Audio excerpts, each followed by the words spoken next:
Okay, so I've had this idea for this video for a while, but I'm finally getting around to filming it. And the idea is, I was having a conversation with someone, and it reminded me of conversations I've had for years. And it's about standing starts and handlebar width. Two of the biggest topics in cycling now are handlebar width, which the UCI now has a minimum for road and possibly for track, and crank length. This is, since I already covered crank length, we're gonna go tackle handlebar width issues, in particular with standing starts. And narrow handlebars, I believe, started in the modern era with track bikes, so it's topical. And here's the rub. These bars that I race with are Velobike Altius handlebars, never mind the Insta360 Go and Insta360 camera in the front, but they are 27.5 centimeters center to center. Your typical road handlebar, 27.5. Your typical road handlebar, the standard has always been 42 centimeters. To give you an example of what 42 centimeters look like relative to this, it would be out here, as opposed to this.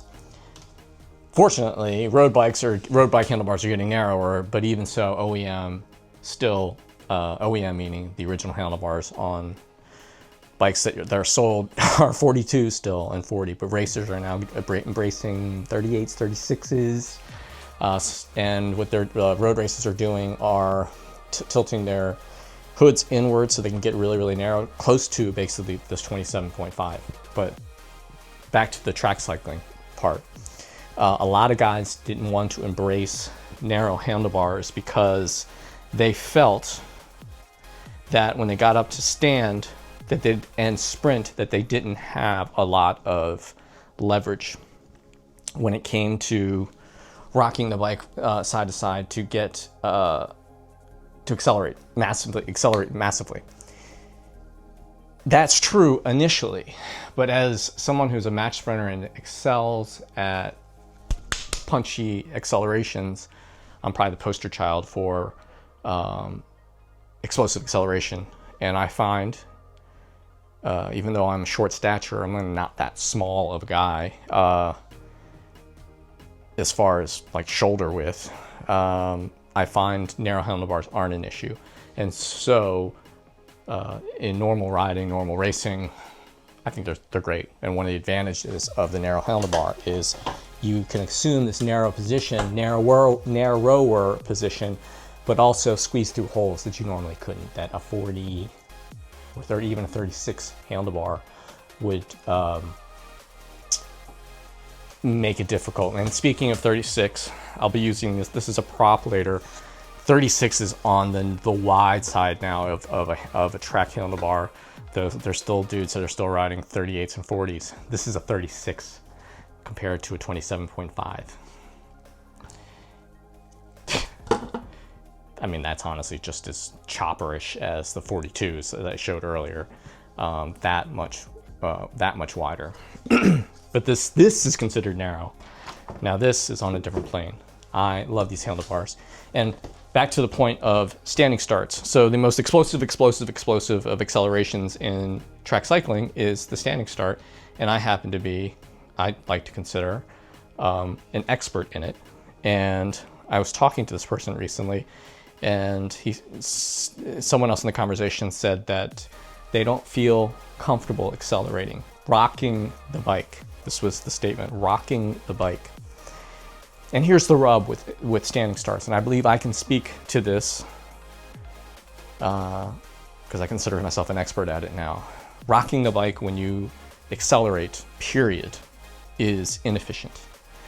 That takes energy, and when your energy that's going an opposing direction of where you want to go that way, you're telling the bike you're spending energy going up and down, not forward. It's forward propulsion that you want to use all of your energy. So when someone rocks, and I've thought about this as someone who also is really good at the standing start because they have an extremely strong core, is when someone rocks the bike to try to wrestle the bike and push down, they basically don't have a strong core. Sorry for the hate, and if I get hate in the messages, prove me wrong. Someone with a strong core and strong overall over body can stabilize themselves and drive and use their upper body to counteract the forces of your legs. And I think this is my forte in the standing start, is my ability to stabilize my trunk and simply use my limbs and to anchor my limbs so they can anchor they can counteract the forces of each other. When this leg is driving down, this leg is bracing to not collapse like this. So that was a great example. Rocking the bike is effectively collapsing under the weight of your power. It's the locking that core, stabilizing that core, counteracting the forces, counteracting the forces with opposing forces. You're driving down this leg, you're counteracting with this side to stabilize the bike, otherwise it wants to collapse. So when you're rocking the bike, really the bike is collapsing. It has nothing to do with the handlebar width. It just allows you to, have worse form. It enables your worst form, your bad form. And let me see if I can illustrate that like this. So you're rocking the bike as opposed to standing rigid and counteracting these forces. Width has nothing to do with it. In fact, as I made the point to the friend, is when you have, when you're forced to do a row, a horizontal row on a cable machine, you're not going to pick a lat bar. You're not going to pick a lat bar, a wide lat bar. You're going to pick a close grip to engage this trunk, the stable core, as opposed to this. You're maximizing this drive to pull. And what you're doing is you're pushing down, but you have to counteract the force by pulling up, not necessarily rocking the bike.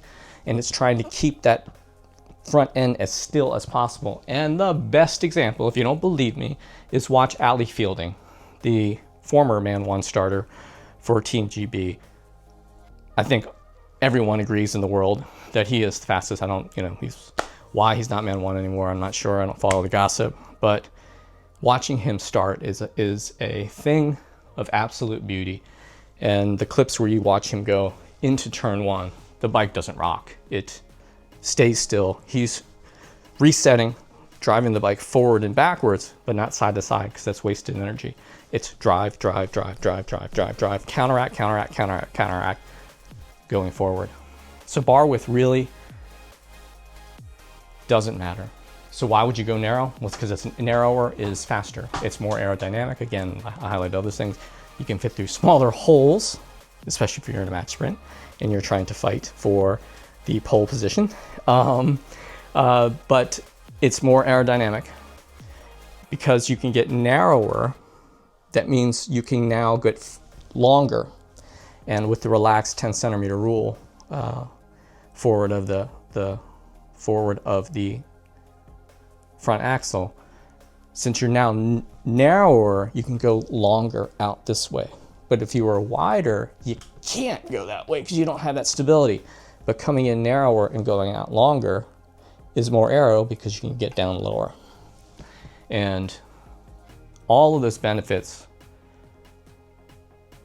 totally outweigh having bad form that's enabled by having wider handlebars. So giving away the secret to everyone that's resisting in my age group, resisting wide, narrow handlebars and insist that wide is better because you can get more leverage because you can rock the bike is really bad logic. And so I hope that clears up things, and thanks for watching.